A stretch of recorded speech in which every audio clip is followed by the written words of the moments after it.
So what I'm showing you here is the bottom right portion of the map in Elyon. The bottom right is where you start after the tutorial for Vulpenside. You go from Reclaimed Honor to Spike Turtle to Savage to Laughing Skull to Bluegill, right? And after Bluegill, you should be somewhere around 31. You start going through Firefly Forest, making your way down to Crescent Molar Foothold until you hit about 36, right? And we'll talk about what happens after 36 later. Let me show you the top right of the map. All right, so this is the top right of the map. This is where the Antari start after the tutorial, somewhere near Gray Mountains, and they make their way south, following the coast to Dark Cloud, to Sunset Foothills, to the Marshlands, and they go to the Ruby Pearl Forest.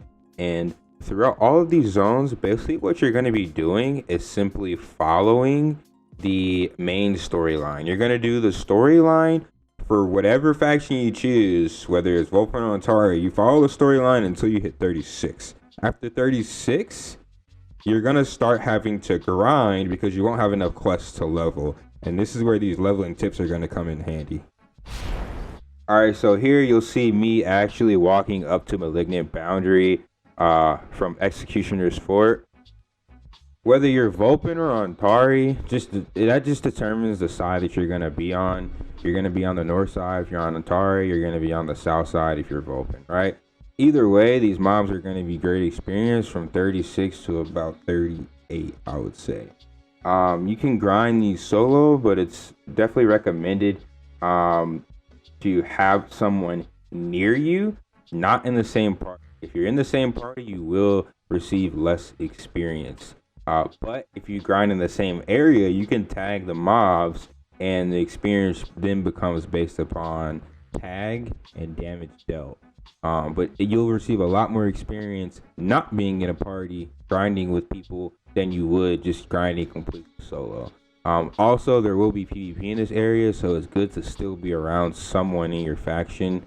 And one more tip before we move on to the next grind zone, right? When you hit 36, you're going to get a choice of doing blue quests. Some of the blue quests will take you south. Some of them will take you north. If you do the ones that take you north, as well as the RVR, Realm versus Realm quest, it will bring you to this area, this Malignant Boundary area, right? But be prepared for PvP. And if you are not good at PvP, I do not recommend coming to this area. Even though it is the fastest area to grind, you can grind the southern areas. You will get less experience, but you will have less PvP, which means overall faster grinding because you're not interrupted PvPing all the time. But me, I like PvP, and I like to contest these high experience areas. And as you can see in the bottom left-hand corner of my chat menu, you can kind of see I'm getting about 200 to like 180 experience per these mobs. But yeah, let's move on to the 38 and higher area. I mean, you generally you're gonna need a party for this area. If you're anywhere at 38, 39, you're absolutely gonna need a party. But with a party, the Steel Fortress area is amazing to grind with. All right, so I've got the sound muted, but this footage was actually captured from my stream. I just hit the interface and had my webcam on for a minute, but I was actually farming over completely north of Steel Fortress. And I'm still killing guards, the same type of mobs as we were in the previous area. They are higher level, as you see. Most of these are red names, right? So these red name mobs are going to give me a lot more experience than the yellow or orange name mobs.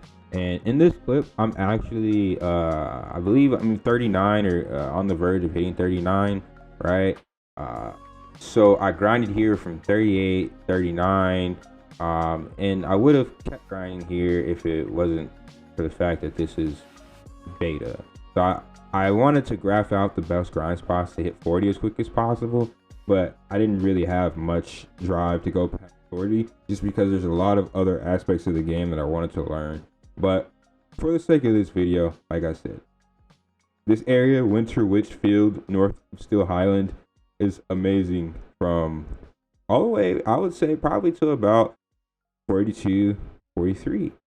I'm sure there are some Korean players who have a bit more knowledge may have a bit more knowledge on the specific level ranges in which you want to change zones. If you do have that knowledge, definitely feel free to drop it in the comments. But from what I have learned in this closed beta from NA, this has been the most efficient way to grind once you have ran out of quests, once you have ran out of dungeons. And here's just a screenshot of my character window. You'll see I hit 39, 60% experience. Honestly, I stopped trying to level after I hit 39. I was just PvPing, learning my rotations, and just trying out other aspects of the game, such as the rune stones, the enhancement. There's a lot going on in the game, and level wasn't my priority, but I do know how to efficiently level once the game launches. And I'm happy that I could share that info with you guys. If you have any questions, please let me know. Just drop them in the comment section below. Peace and love. Thank you for watching, everyone.